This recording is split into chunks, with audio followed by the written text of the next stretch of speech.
Hello everyone and welcome to the Trade Ideas Live Trading Room Recap for Wednesday, October the 24th. My name is Barry Anderson, moderator of your trading room. Any questions for me, you can use this email address. And this is a link to get into our free room. And I open the room around 9 o'clock Eastern Time. That's when I start to share my screen, get live in the mic at 9:05. Go to 3:30 Mondays to Thursdays and 3 o'clock on Fridays. In this email, you will still see a link for our test drive that comes up on Monday. So if you do click on that link and register. Basically, you're pre-registering. Please don't contact our support people and say, why don't I have any data? You will not have data, live data, until Monday morning, 7 o'clock Eastern Time. And of course, it runs for 5 complete trading days, Monday to Friday next week. It'll cost you $8.88, and it basically gives you access to everything we have to offer. Now, you will be able to play around with the program over the weekend. Give it a couple of hours after the close on Friday, and you should be able to play around with it. You know, take a look at alert windows, trade top list windows, go through some of our videos, just to show you how you can use Trade Ideas a little bit, so you're a little more prepared Monday morning. Now, what a day. First of all, the market. Take a quick look at the SPY. So the SPY was somewhat neutral. This is the pre-market right there, somewhat neutral, a little bit down, and then look, just down, down, down, down, down. Had a little pop, and now it's moving down again. Maybe a little respite here, but the market is obviously still very, very weak.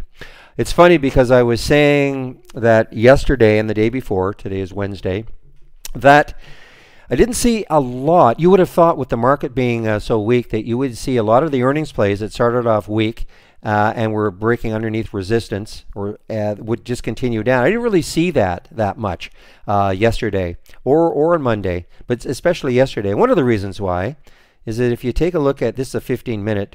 Look what the SPY did yesterday. So again, it started off very weak. Big. I think the Dow was down 500 points at this point. But look what it did for the balance of the day. It kind of rallied all day long. All right. That basically, in my opinion, said, okay, these earnings plays that were really being beaten up, they didn't have that big continuation down look. Now, I'm going to show you a couple that did today, but I have to show you, I mean, there's nothing, this is the star of the day. Now, I mentioned this in the pre-market, and actually, I don't think I mentioned it in the pre-market. I don't think I had that much volume, but once the market opened, this is an earnings play, guys, and as I've said, earnings season is just so much fun because you've got a lot of different earnings plays to pick from. So even though the market is doing this, look what LRN is doing. It is trading on its own. This is the fantastic alpha stock that we look for. The alpha stock being a stock that doesn't care what the rest of the market is doing.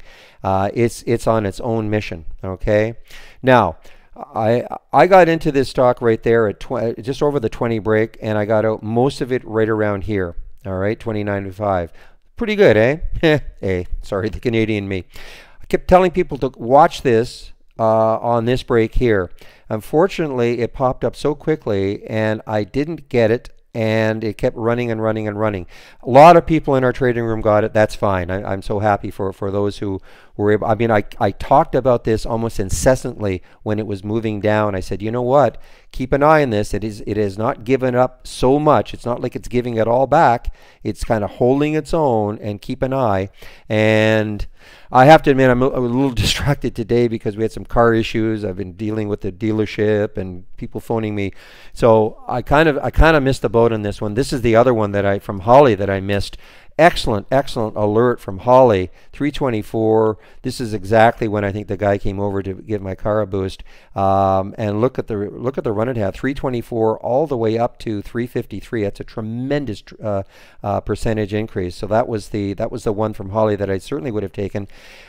And we talked about this a lot in the trading room. Why would I have taken that one over some of the other Holly alerts? It's all boils down for me, the daily chart. Look at the daily chart. We talk about this all the time about, no, just a moment, please. I think that is my people coming over to take the car. So I'll be back.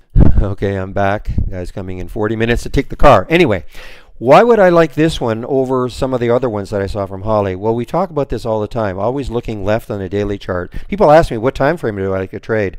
Well, because I'm mainly a momentum trader, most of the time I'm taking stocks that are breaking out to new highs for the day from some kind of a pattern, of course. I'm not just taking it just because it's making a new high. So I'm always immediately, though, when I see a stock making a new high, I'm immediately looking at the daily chart to say, okay, what could stop it from keep moving up? Well, right there is $4. And I'm not saying, I didn't say, well, it's going to get to $4 just because that's where the resistance is. But at least you don't have to worry about something like this right here. Hopefully that makes sense. So that's what I like to see, almost a 45-degree angle down, as opposed to something that is sort of chopping around all the way down. Yeah, it's making new highs, but it may have some tough slogging to get through some of the resistance areas. So that's why this one is, to me, really would stand out for a Holly trade. What else happened today? Well, this is the one I was talking about, 6. As something that moved down basically from the get-go. Okay, so this was an earnings play. So not quite as dramatic as LRN, but it's definitely just been moving down smartly. Hardly any big pop-ups, okay? Not a lot of choppiness up. I mean, a little bit one there, you've got a little topping tail there, but basically a relatively smooth down. I was able to get this one at, I think it was 55.59, but unfortunately right here, I did not get that many shares. It kind of, because it was the uptick rule was in place because it's down more than 10%. But anyway, I did get out of it right in this area here, most of it just underneath 55. So it, the shares I had, it was still a decent trade. The other one, we had some spectacular ones from the low floaters on the move. Now I discounted this one immediately. Look at this NAUH. Look at what it did. Sorry, don't have the symbol linking. So look what NAUH did. So I remember seeing this when I was, in fact, after I was looking at some of them, I was saying, oh, well, I guess there were a couple of good ones, but, this one was okay, I said, because the alert was at 65 cents, and I remarked that, it got up to 85 cents, and it pulled back. Look what it did afterwards. I mean, I completely lost sight of it. I was, probably dealing with the LRN more. Look what it did. I mean, it almost tripled from that alert. Gets all the way up to 188. And it's still kind of hanging in there. I mean, it hasn't completely and utterly given it up. This was an absolutely crazy one. Very, very hard to get into. Had a lot of after-hours action yesterday. Basically, a new drug application to the FDA. That caused all the excitement. It's a low float, 12 million. This is the pre-market action. Almost impossible to trade. I mean, it hit 1960, but the spread was so terrible it would have been very difficult to get in. I know the alert happened at 1680 from the low float on the move, but it would have been almost impossible to get anywhere close to that.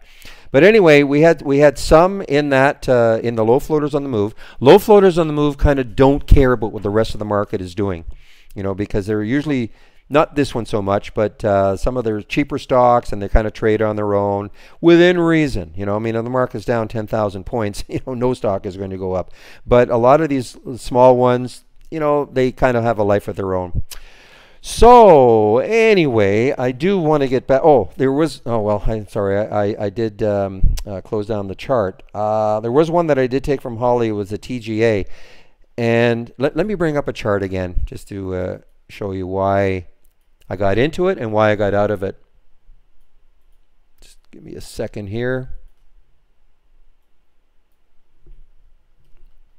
Because I still do like it, but just give me a second, get the chart up. Okay, so TGA, you'll see exactly why. If you look at the daily chart on it, looks really good, doesn't it? I mean, it looks like it has all sorts of room up to $3. There's the alert at 224. Okay. However, look what is looming right there. That's that 200-day moving average at 230. I think it's 234.